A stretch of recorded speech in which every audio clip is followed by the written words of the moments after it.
maybe an ounce of truth in it. Just ever so slightly.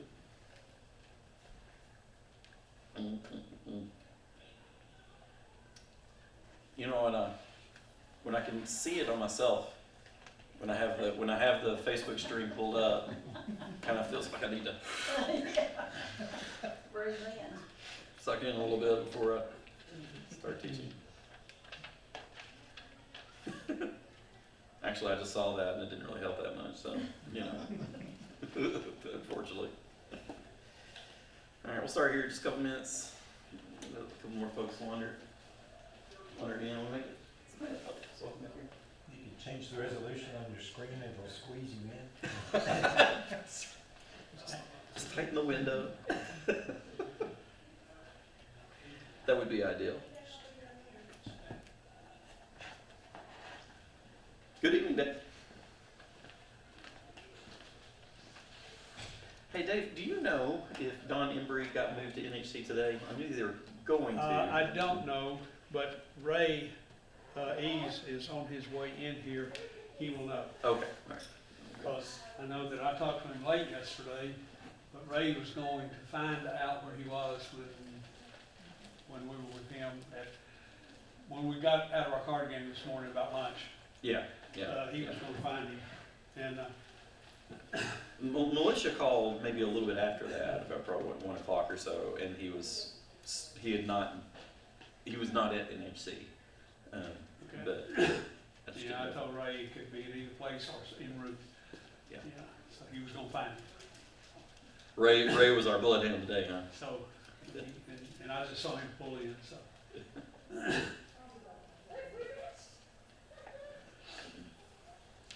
All right, we'll go ahead and get started, and we may have some other folks join us a little bit as we go.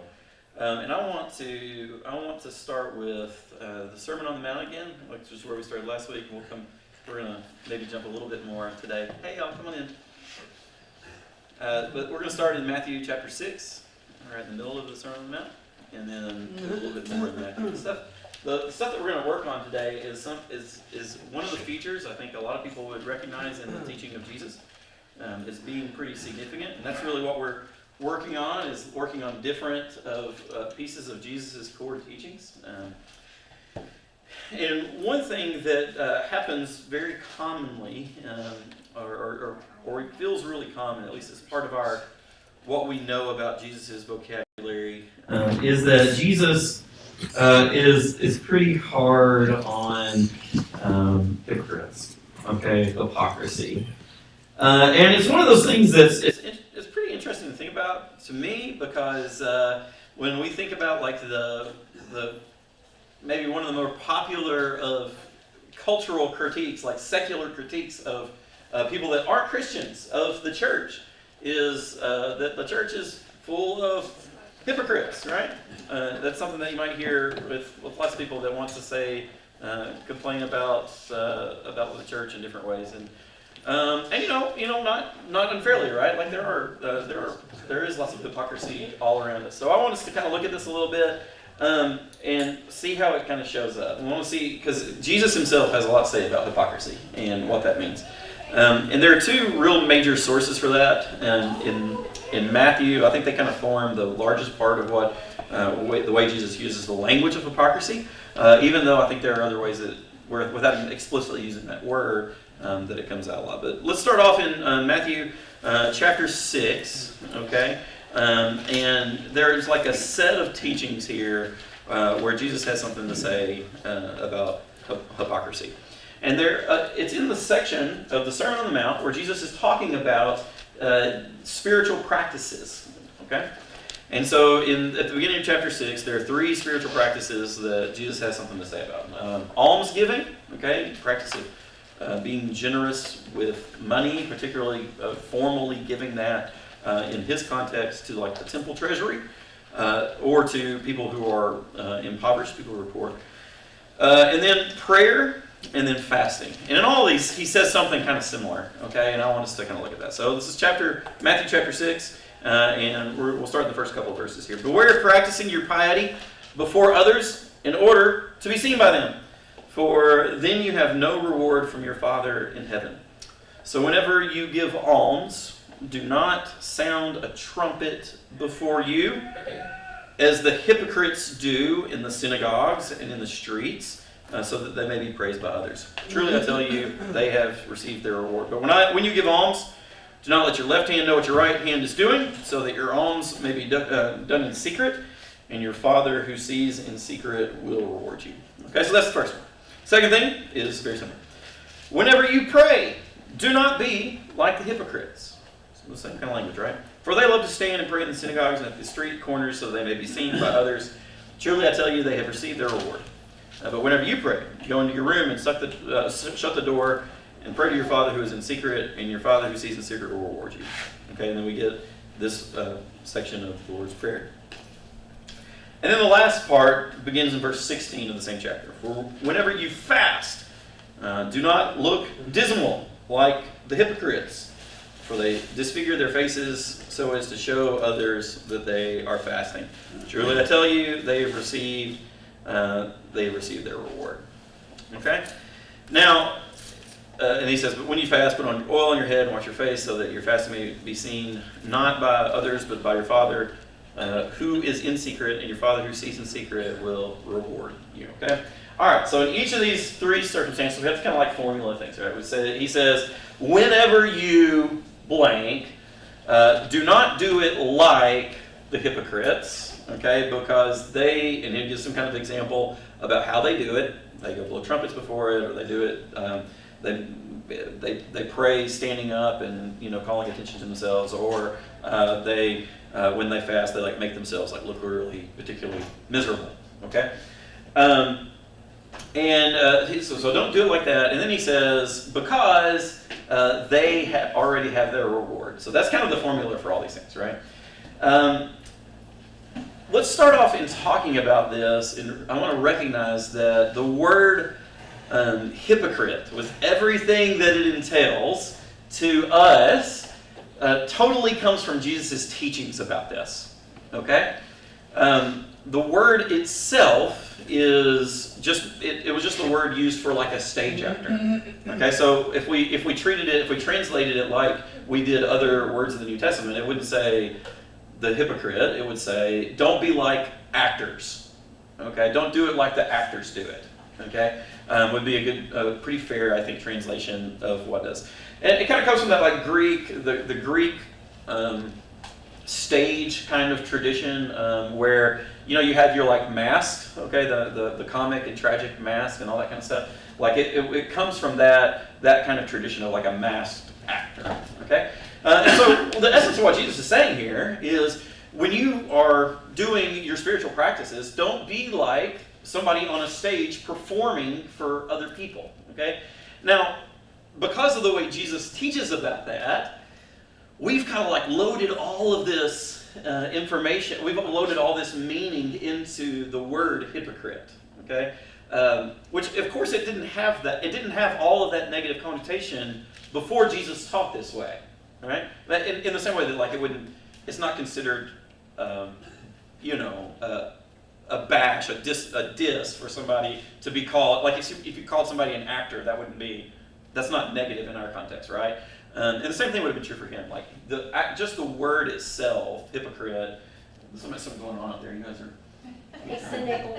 I'm making me nervous. I was like, I think the nickels will be fine. Well, I don't think they harbor any particular ill will toward me that I know of. Well, there's somebody else coming in and they might. Well, they might. Absolutely. Thanks for the bright side. You never know, right? Okay. Anyway. Hypocrite itself, this word doesn't carry all that kind of negative thing to it, okay? But because of the way Jesus uses it, and we're going to look at another context in which he uses it in just a second, what is the immediate thing that you hear when you hear the word hypocrite? Like what does that mean to you? What do you hear? Somebody that pretends there's something they're not. Yeah, they pretend there's something they're not, right? And there's no like positive stance for that, right? Like what you said just then also is the meaning of the word for an actor. Yeah. but it's kind of like negatively pretends that there's something they're not, right? Give me some other words that kind of describe that, what like the implications of the word hypocrite to you guys. There's A Pharisee, yeah, okay, like that's kind of like Jesus is teaching. He is particularly oriented towards like religious leaders. We're going to look at another passage where it's even more explicit that that's a group that he's being critical of, okay? Which, by the way, also wasn't a negative term, in his day. Most biblical scholars, I think, would argue that Jesus is a Pharisee, okay? They probably, when he's saying that to the other people of the tradition that he's a part of. But to us, we hear that word Pharisee and it means all kinds of, negative sorts of things too. Okay? So what else? Anybody else have another just kind of reaction to the word hypocrite, that it means something? Saying one thing and doing another. Yeah, like saying one thing and doing another. Yeah, absolutely. Yeah. Insincere. Insincere. I think that whole it's not genuine. It's not authentic. I think would also be a really important word to think about. All of that kind of field of stuff comes from the way that Jesus uses it right here. Okay, that Jesus is teaching about people that are practicing spiritual disciplines. But the way that they're practicing them it's entirely a performance. Okay, they're doing it in a way so that other people will see what they do. Now, why would people do that? Help me unpack that. Why does somebody do that? What do they get out of doing that? Praise me. They get praise of other people. Yeah, like other people are going to see that, and they're going to get the benefits of maybe people not just praising them is like they're going to say something good about them, but also what else do you get from that? We get credibility. Yeah, Your ability to influence. That's right. You get credibility and power and influence and esteem and like social standing from that, right? And Jesus names all those things and very candidly says, okay, well, they got something out of it. And they shouldn't expect to get anything else out of it, right? Like they shouldn't expect to be rewarded by God when they've already been pretty richly rewarded by other people for the things that they've done, okay? And that's a pretty consistent thing. All right, so let's look at one other little piece of this before we move on, and that's in chapter 7. And this is in the judging section, okay? And I think this intensifies some of what you mentioned, Jenny, about saying one thing and doing another, the insincerity, piece. All right, do not judge. I realize that both Jennies said something similar to that, so I'm just gonna. That comment is meant for both of you. Instead of saying Jenny, I should have said Jennies. You guys could use the plural of that very often. Chapter 7. Do not judge, so that you may not be judged. For with the judgment you make, you will be judged, and the measure you give, you will be the measure you get. Why do you? There's this passage, right? Why do you see the speck in your neighbor's eye, but you do not notice the log in your own eye, or the plank in your own eye? How can you say to your neighbor, let me take the speck out of your eye while the log is in your own eye? You hypocrite. All right, there's our language. You hypocrite. First take the log out of your own eye, and you'll be able to see clearly to take the speck out of your neighbor's eye. Okay, and I think this part of it, that not only are they portraying themselves to be good, but they're portraying themselves to be better than other people, right? Like they're leveraging this to your point too, Dave, right? Like they're leveraging this as social credibility, which means climbing the ladder, putting other people below you as well. Okay, so there's this aspect of kind of elevating yourself. We already talked about a few weeks ago humility and this kind of the Jesus's resistance to people who are going to elevate themselves, okay, above other people. And so hypocrisy is kind of like a layer of that a little bit. It's a layer of that. All right, let's turn and get a little bit more specific about some of the groups he's talking about. Let's look in Matthew chapter 23. Okay, and this is kind of the other major section. For what it's worth, this stuff is in Matthew. It's also in Luke. Most of the passages that we're talking about have parallel pieces to Luke, but Matthew kind of holds them together in a little bit denser format. But Matthew chapter 23, yeah, go ahead. Comment. I think that there's in the passage, particularly in 6, there's an aspect of this that we tend to interpret incorrectly. Okay. And what I mean by that is that we take that and we extract out of that and we apply that to ourselves and we say that when we do things, it must be done in secret. Yeah. Yeah. All right, we don't want to be seen. Yeah. My opinion, that's not the point. That's not what Jesus is saying. That's not the point he's trying to make. What he's getting to is the motives for our actions. Yeah. He's looking inside us, not at the external, the internal. Yeah. He says, what is it that's motivating you to do this? Yeah. And when you look at it like that, I think you come away with, from this passage, two distinct motives, both of which are good, but one which is better. Yeah. And I would argue that the one that's good is to be pleasing to God. Yeah. But it's not the best. Right. The best motive is when we're totally outside of ourselves. We're not looking back on ourselves as being pleasing to anybody, getting any reward. We're only interested in the one we're helping. Yeah. We're totally out of Yeah. ourselves. And now we're behaving like Christ, and we're actually Right, and well, and like you can see too, like right there's a place like Jesus calls his disciples to public witness. Okay? Like if there's a public-private thing going on here, right? Where Jesus is criticizing things done publicly in favor of things done privately. Okay, and I do think there's an underlying message that public piety can be dangerous. Oh, yeah. Yeah, you know, I mean, it can be dangerous, and public speech about God can be dangerous. Okay, but in other places, I mean, like we are called to public witness in some way. Okay, but I think we have to have some sort of understanding of what Jesus teaches here that says make sure that whatever it is that you're doing is for the elevation of God, not for yourself. Right? Yeah. Let's come back to that in a little bit, Dave, because I think when we think about what it means for us in our day, like we need to kind of wrestle with that a little bit. Let's look at chapter 23, and we're going to see this kind of language of hypocrisy really kind of coming out.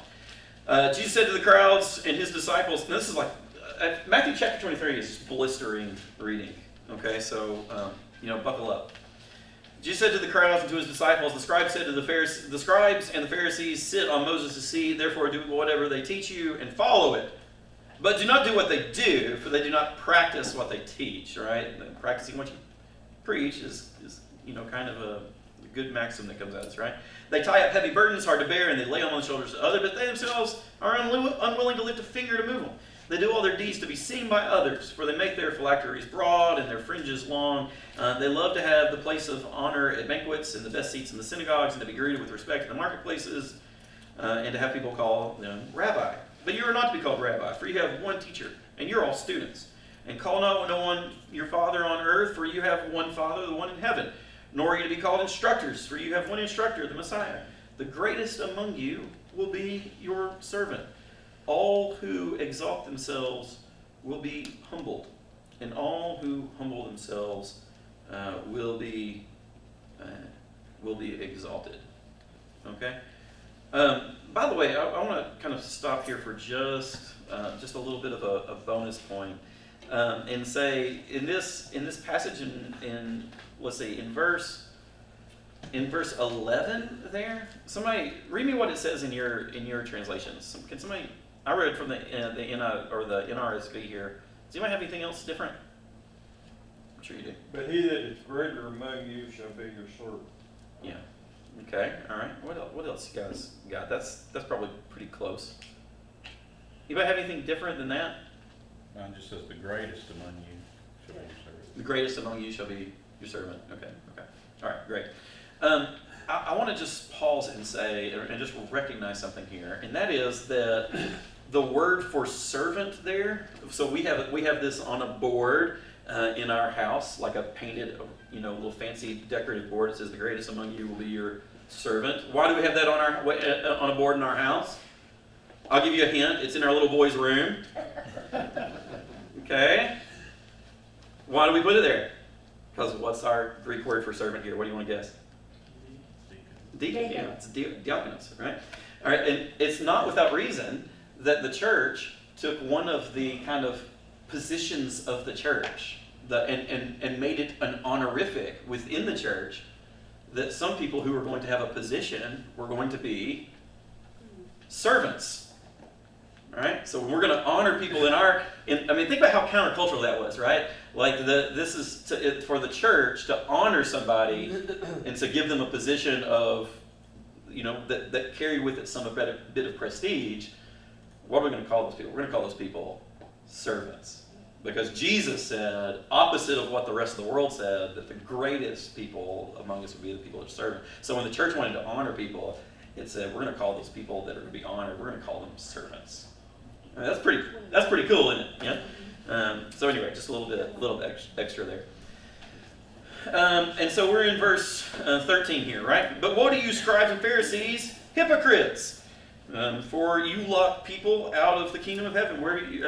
For you do not go in yourselves, and when others are going in, you stop them. What are you, scribes and Pharisees, hypocrites? You cross sea and land and make a single convert, and then you make the new convert twice as much a child of hell as yourselves.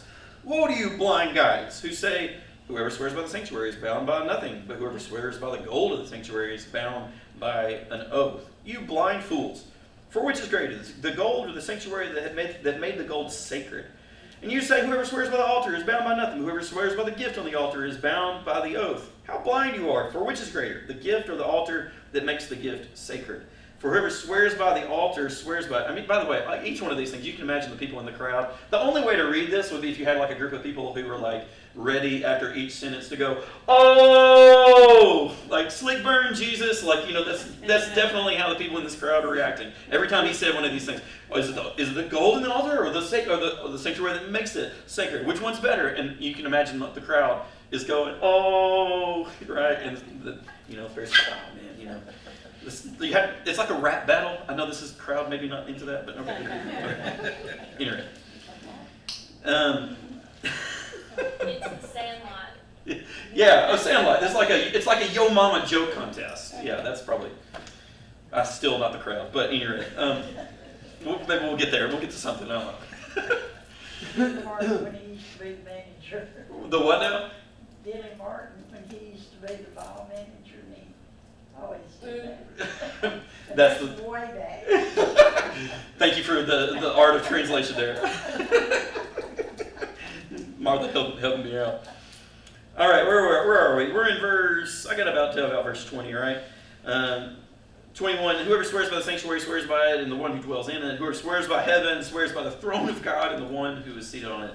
Verse 23, woe to you, scribes and Pharisees, you hypocrites! You tithe mint, dill, and cumin. Oh man, I was trying to get away from recipes after I went so far on Sunday. Jesus keeps bringing me back. You have neglected the weightier matters of the law, justice and mercy and faith. It is these you ought to have practiced without neglecting the others. You blind guides, you strain out a gnat, but swallow a camel. Woe to you, scribes and Pharisees, hypocrites! For you clean the outside of the cup and the plate, but inside they're full of greed and self-indulgence. You blind Pharisee, first clean the inside of the cup, so that the outside also may become clean. What are you, scribes and Pharisees, you hypocrites? For you are like whitewashed tombs, which on the outside look beautiful, but inside they are full of the bones of the dead and all kinds of filth. So you also on the outside look righteous to others, but inside you are full of hypocrisy and lawlessness. What are you, scribes and Pharisees, hypocrites? For you build the tombs of the prophets and decorate the graves of the righteous, and you say, if we had lived in the days of our ancestors, we would not have taken part with them in shedding the blood of the prophets. And thus you testify against yourselves that you are the descendants of those who murdered the prophets. Fill up then the measure of your ancestors. Man, this passage is just, it's got some heat on it, doesn't it? Fill up the measure of your ancestors, you snakes, you brood of vipers. How can you escape being sentenced to hell? Wow. Therefore I send you prophets and sages and scribes, some of whom you will kill and crucify, some you will flog in your synagogues and pursue from town to town, so that upon you may come all the righteous blood shed on earth, from the blood of righteous Abel to the blood of Zechariah the son of Berechiah, whom you murdered between the sanctuary and the altar. Truly I tell you, all this will come upon this generation. Whoa, right? All right, so many of these things may sound to us kind of like a little bit like inside baseball, like Jesus is making specific critiques about things in his culture, which may or may not be that meaningful to us, okay? But still, there's enough language here that translates real easy, right? When Jesus says, you guys are like people that are doing the dishes, and you do a really good job of cleaning the outside of the cup, and the inside of the cup has got all kinds of nastiness to it. Like, I mean, I could take you to my kitchen right now and show you that action, okay? Like, everybody gets that, right? When it talks about, like, the idea of, like, a tomb, that outside it looks so beautiful, looks so pretty, it's so well decorated, but on the inside, there's nothing, there's just dead bones, okay? Like, I think this is some of Jesus' most vivid imagery, like some of his most incredible, like, metaphorical work in trying to show us what it means to live with integrity on the inside and on the outside of our lives. Okay? Now, today's point a second ago, right? I mean, the cure to this is not to make sure that the outside of the cup is really dirty. You know, it's not to take the outside of the tomb and, like, scruff it up a lot. You know, the trick is to make sure that the inside of our lives, the truth of the inside of our lives, actually matches what's on the outside. By the way, that's a theme that we're doing in our Sunday series, right? Like, we're trying to pick up those places where the Psalms call us to evaluate both our interior lives and also ask us about our public witness, and, like, do those things together. Well, that's a very Jesus sort of activity, right? Like, make sure that your public and your private lives, like, match up. And make sure that they work together. Think integration. Yeah, integration. Yeah, that they're. You hear the word, you ask me what integrity means, I have no clue, but integration is what I keep saying. David, do what you know to be right. Like a double-minded man knows what he's supposed to do, but doesn't do it. He's not integrated. He's disintegrated. Yeah. That make sense? Yeah, absolutely. These are ways I think that's exactly right. Yeah. Yeah, have a fully integrated life so that the stuff that you know in your mind, your heart, is also what people are going to see on the outside. Okay? All right, let's start. Let's kind of back this up just a little bit. First of all, okay, so we played this game last week about trying to think of stories that kind of match this teaching, okay? And instead of doing that from the New Testament this week, I want to ask you about, like, Old Testament stories that have to do with this theme of matching on the inside what you're kind of portraying on the outside, okay? So can anybody think of a story or two where somebody is kind of called out for something, for presenting something on the outside that doesn't really turn out to be consistent with what's going on in their interior life, or with the way they're treating other people privately, maybe? Ananias and Sapphira. Well, that's New Testament. Okay, then you have my New Testament. Well, you jumped the gun a little bit. Let's go ahead and do it. Go ahead. Tell me a little bit. Well, they were portraying that they were giving the total amount of a property sale, where in reality they were only giving a portion. Okay, so, all right. Now, you may have to help me out a little bit. I think that's in Acts 5. Am I right there? Is everybody? Sounds right. Okay. He's like, we'll just act like that's true. So, all right. What do we know? Does Acts give us any information about why they did something like that? Like, does any kind of context about why Ananias and Sapphira took that action? It is Acts 5. It's always, Barnabas had contributed, and I think he was very well thought of because of that contribution, and they wanted that same kind of respect. That's right. So at the end of Acts chapter 4, we hear the story about Barnabas, who has sold some property and give the whole of it, to for the sake of people who are poor in the church. And it even goes so far as to say, man, this guy Barnabas, he even has, like, a nickname from the apostles. Like, this is a guy, right? He's the greatest among you must be the servant. This is him, right? And so the next step that happens is in chapter 5. We have this story of a couple people who present themselves as if, well, they want to be on the same level as Barnabas, but privately they're holding some of that back, right? Okay, that's great. Good job. All right, that's wonderful. I just got the Old and New Testament mixed up there. Well, I mean, we all do it every now and then. So anybody else? Somebody else tell me a story that you think of in this kind of public and private distinction. I think that's a really great one. Abraham and Sarah, when they were going down into the I guess I think it was the Egypt or some king, and he made, Two different stories, but yeah. He was asked Sarah to tell Brady that they were brother and sister. That's exactly right. So Abraham, tells the king of Egypt, "Hey, this is my sister. Isn't she pretty?" I love what he's like shopping his sister. It's a really weird story, made much weirder by the fact that it's repeated 2 other times. Okay, and you guys, I don't know if you guys picked up on that, but not only I'm pretty sure this is right. Okay, first of all, it happens with let's see, is the Egypt one the first one? May get that incorrectly. It's in chapter 12 is the one with Egypt. Okay, Abram in Egypt, and then we get the next one is with, I think it's Abimelech, isn't that? Is that right? Yeah.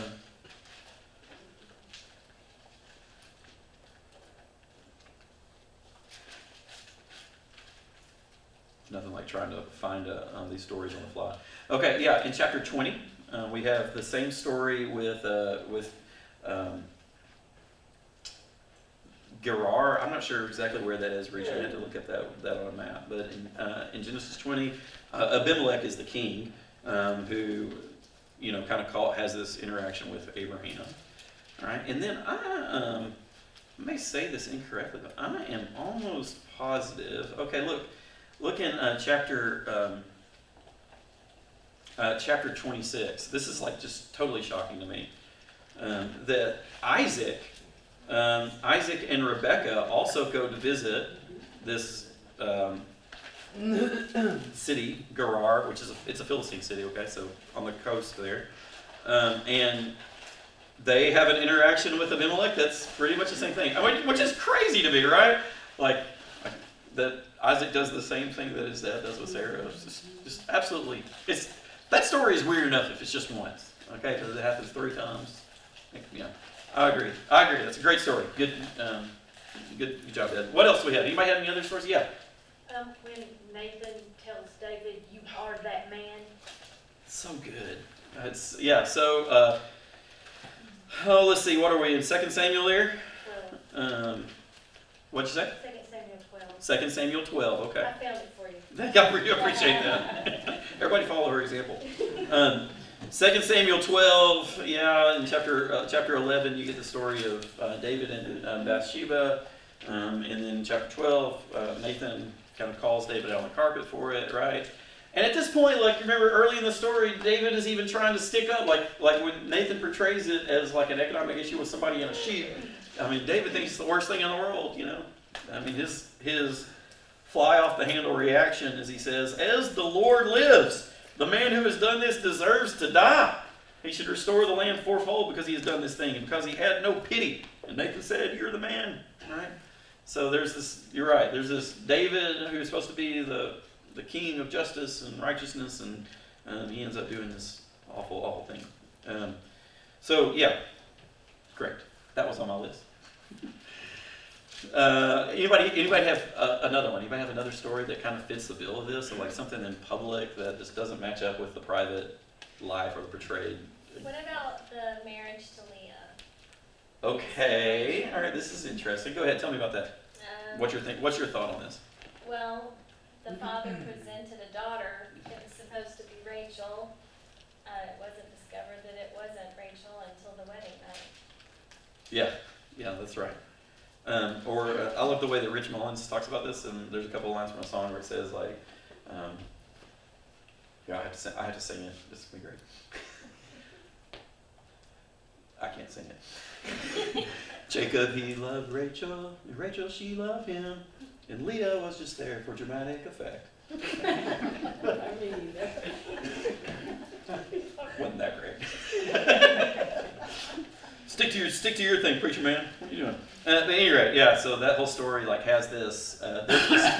What I want to say about that is that all through the Jacob story, there is this layer of like deception, right? Like, so it like at that point, it feels like Laban is just kind of giving him back a little bit of what he did to his own father, you know, in the deceit of trying to, you know, get the blessing, steal all that stuff from Esau, right? Like, so Jacob himself is the trickster, and trickster get tricked, you know, in that particular story. I think there's a worse one. Would Achan- Yeah, go ahead. So it. Would Achan be part of that? Yeah, tell about this story. Achan is the story, the story of the raid of Ai, the city Ai. Well, just prior to Achan was, What is it, Joshua? Where are we? Joshua. Joshua 6. Okay, Joshua 6. The beginning of 6 is where the fall of Jericho. Yeah. And God tells them to destroy everything. Yeah. And then shortly about that time, the next chapter 7 is when they went out and basically the Israelites had their hats handed back to them. Yeah. Yeah. And come to find out, Achan he hoarded some of the gold and treasure. Yeah. And then was like, you know, bashfully standing around, like acting like he didn't do it until they basically cast enough dice and his name showed up. Right. Yeah. What about Barak and Deborah? Where, Okay. yeah, because you know, like Barak wouldn't go without Deborah, but he was the one in the forefront calling all the men, like he was like this believer. Yeah. Yeah. That's one of those stories in the book of Judges that has like, it's just this wild story about Deborah's, you know, rise, and then and she even has something to say like, This is not the real she says, "Look, you just because you wouldn't go, you're not going to be the one that gets the glory of it, right?" Like, and then, you know, of course, they end up with the other woman that kills the guy.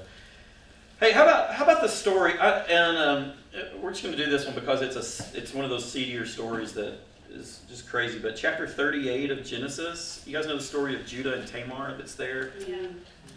This is just crazy story. It's like every one of the patriarchs has one of these stories. Okay. And Judah here, and this story it's in a real weird place, by the way. It's kind of an interlude. Like if you look at chapter 37, it's all like Joseph stuff. Okay, and then in chapter 39, we kind of return to the Joseph saga again. But in chapter 38, we get this like one really bizarre little. It's actually like a pair of interludes, but it's all this like Judah stuff, okay, and it is super seedy, okay. Like this story, like you almost can't read it in public in different ways. But long story short, there's this series of events by which Judah, one of his kids, one of his sons is named and Judah gets like a wife that is going for her. It's this woman Tamar, but then dies. Okay, the son dies, and so he the wife is kind of transferred to his brother. Okay, and there's all this weird marriage stuff going on there that has to do with the way that like property and inheritance kind of lines are kept and all this kind of stuff here. And that part is a super weird part of the story.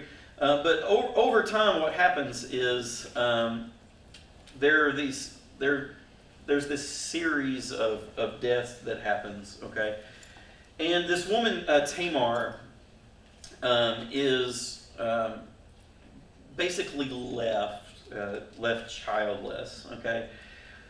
At the same time, Judah's wife dies. Okay, and Judah, who is a major character in like the lineage of the people of God. He goes on a little trip, right? And while he's there, he decides to have a little time with a prostitute who happens to be his daughter-in-law in disguise. Okay? I mean, it's a really super seedy story. Eventually she shows up, okay, and she shows up basically and says, calls him out on it, okay, like she's become pregnant, okay, and he says at this point, he says, like he's gonna bust her chops because his daughter-in-law is now pregnant, and she says, "Oh, I can tell you exactly who the daddy is. I've got his belt right here." And he's like, "Oh, okay, all right." And I mean, it's this whole story. All this to say, like all these stories are about the patriarchs kind of doing this like underhanded sort of stuff, and they just get called out it like over and over and over again. And that story kind of like is part of the story of Israel, right? Like God, like the people who have power tend to do like manipulative stuff and abusive stuff with that power, and then God calls them out on it, in different ways. Or people who seemingly wouldn't have anything to say about it end up calling them out.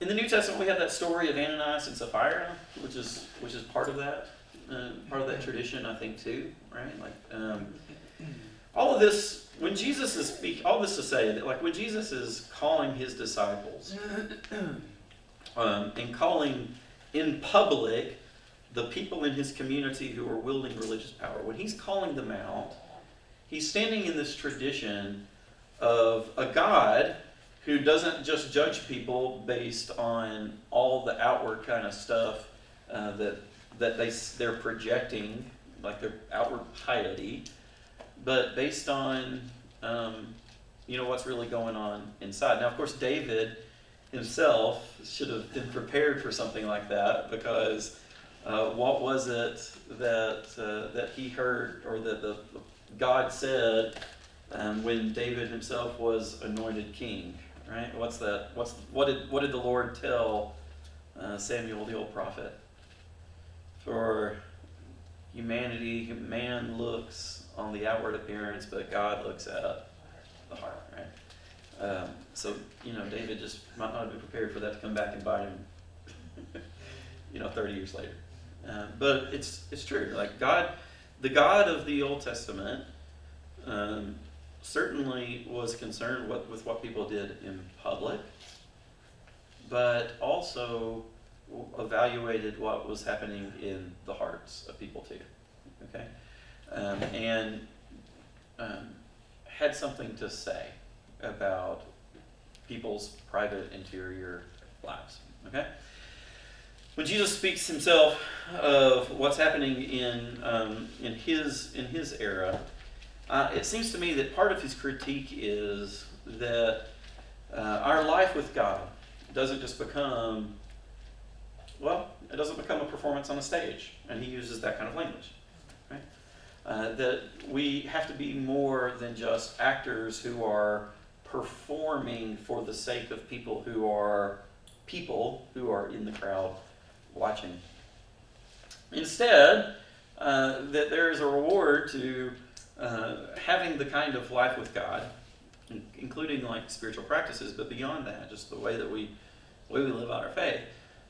There's a reward to doing that in a way that other people don't necessarily notice and see. Okay? When we think about the legacy of that, okay? Now, some of the legacy of that is built into, like I said, it's like the language of the kind of negative connotations of the word hypocrite now. And it is like one of these deeply ironic things, I think, that a lot of people will use that precise language to judge the church. Okay? To say, like, in other words, when people talk about critique Jesus' followers as being, the church is just a bunch of hypocrites, I'm like, hey, don't use our own words against us, like don't, man. But on the other hand, I have to say, good for them for doing it. Okay? In fact, somebody that judges the church in that way, even if they are a secular person, They are actually calling the church to actually be people who follow what Jesus taught. And that's not the worst thing, right? I mean, even if we have to hear it from some outside sources, like the patriarchs did, sometimes the king of Egypt and Abimelech and, the daughter-in-law from the foreign country, sometimes they're the ones that had to remind God's people of like who they were actually supposed to be. There's a theologian, he's written a lot about youth ministry. His name's Andrew Root, who I really like a lot of his work. And he's written about how the church has to wrestle with a big part of our culture today, a big part of the outside culture, is this wrestling with what it means to be an authentic person. Okay? There are a lot of dimensions of this. It has to do with like vocational culture, right? Well, make sure that whatever job you pick is the job that you love to do, right? Like make sure that when I tell to my kids about what they're going to do in life, I'm like, man, find something that you really, really love and that will pay your bills, but like, especially that you really, really love. You don't want to be trapped in a job where you like hate your job, okay? Like nobody in the 1200s ever told their kids that. They weren't like, well, you need to decide if you really love to like grow wheat, And nobody was doing that. They're just like, you just grow up and you do what your daddy did, right? Like, that's the way they were working. Like that idea of like you need to pick a vocation that you like truly love. Like that is like the last 70 years max problem. That's probably honestly a post-GI Bill problem. Okay, where we have access to education that can shift us in different career terms. Like that's probably where that evolves. Okay, and there's a lot of things like that. Root talks about in his like kind of work in like youth ministry for especially for like people like this quest. And I don't know if this will be familiar to you all, but it just hits me right between the eyes. Like this quest that a lot of like families have right now to like help your kid find their thing. All right, and because every kid has their thing, and they have to find their thing. And part of your responsibility as like a good parent is to make sure to expose your kids to all the things that could possibly be their thing, hoping that one of them will stick and be their thing. Right? You guys, does that resonate with any of you guys? Okay, like this is why, Yes, but it starts in high school, and they're supposed to know exactly what they want to do for the rest of their life before they graduate high school. Well, the quest for the thing, yes, you're right. But you know what? The quest for the thing, man, I mean, all I'm saying is that Lucy's playing travel ball in the fall. Okay? And I just chased Jenny to Lipscomb. yeah. That was my thing. I didn't care what I got. Yeah. Just find the thing. Her thing was you. Yeah, that's right. Sorry. But you gotta find your thing. Are you a drama kid? Micah's doing color card because there's a lot of lifelong value in the flag thing. I guess I don't know. I don't know why we spend like crazy amounts of money in helping our kids try to find their thing. And the worst thing that you can do as a parent is encourage your kid to do a thing that they don't want to do. Like if I say if I put on Facebook like how much we're making Micah play soccer this fall, like people will be like, "Oh, you're like the worst parent ever." You can't make a child do a thing that's not. Why not? Because this is the age of authenticity, right? And the most important thing is being lined up with what is on the outside. The things that you do have to line up perfectly with the things that are inside. right? Which is true for like so many parts of life, like the way relationships work, right? Well, if your relationship isn't good on the inside, like that, I mean, having a relationship that looks good on the outside to other people, but isn't something that you're completely satisfied in, right? I mean, there's just like so many dimensions. There's so many dimensions of this thing, okay? And they're not altogether bad. Like there's a part of me that says, yeah, I want to live a fully integrated life. And I want the things that are going on internally, like I want that to match with the self that I'm projecting outside. It's become an even more important set of questions because we live in a world that everybody has the ability to project very publicly through all like the social media kind of stuff. You can project an outside persona, okay? But if that outside persona doesn't really match who you really are, I mean, that's like the great sin of the modern world. Being caught, being inauthentic, right? In our world, you can be as mean as you want to be. Just be sincere about it. Be mean to everybody. Yeah, at least be mean to everybody. That's right. Right. They would rather you be sincerely mean than hypocritically nice. Which, I mean, that kind of seems problematic to me, but you know. I think there is a space for us where like where Jesus is kind of leading us to being more fully integrated. It's not without accident that one of the places where he teaches us about not being actors is in spiritual practices. Okay? And they're in those things that aren't their value. Their value is not in the performative aspect of them.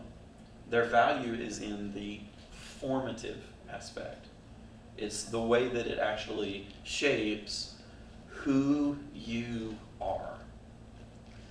And I think that's one of the questions that Jesus, to me, the big question of hypocrisy for Jesus is really asking his disciples and asking, challenging the world around him. Like, are you ready to be honest about who you really are?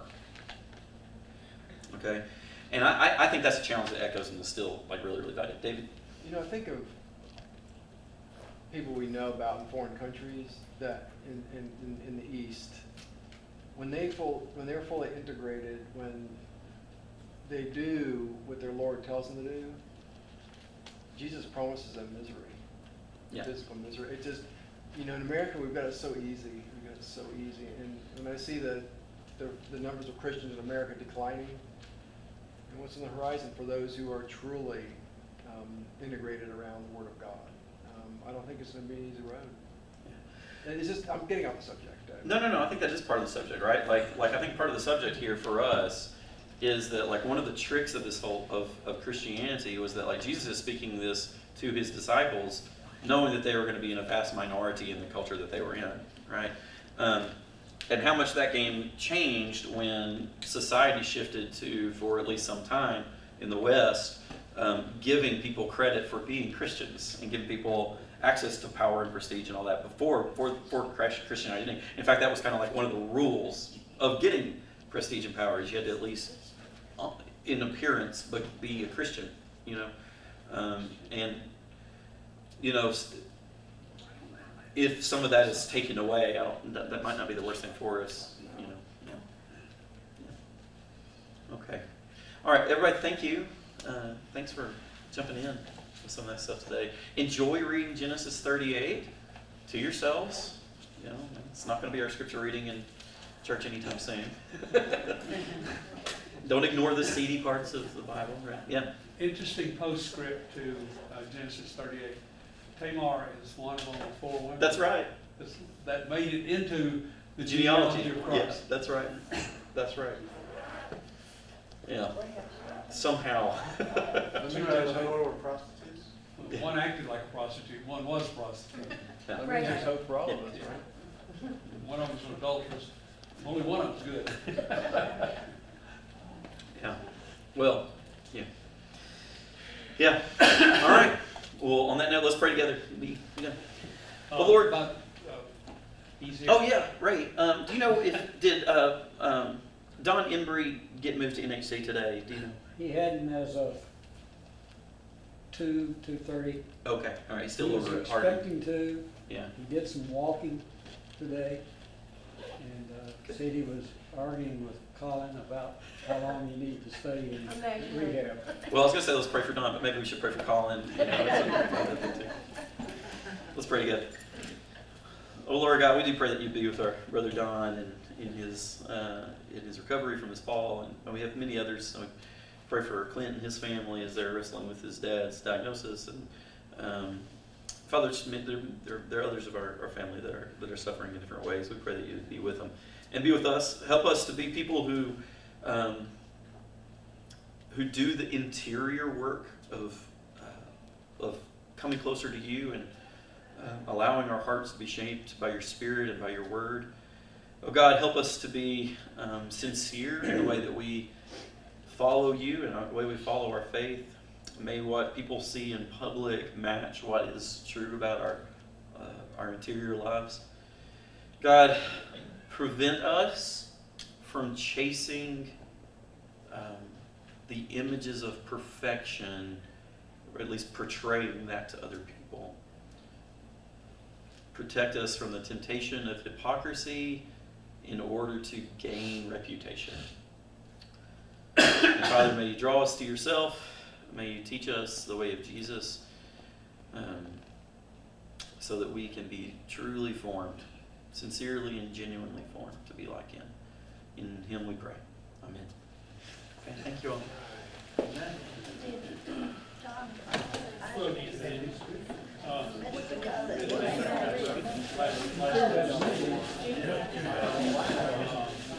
Hey, tell us what it says you guys. Yeah. Good.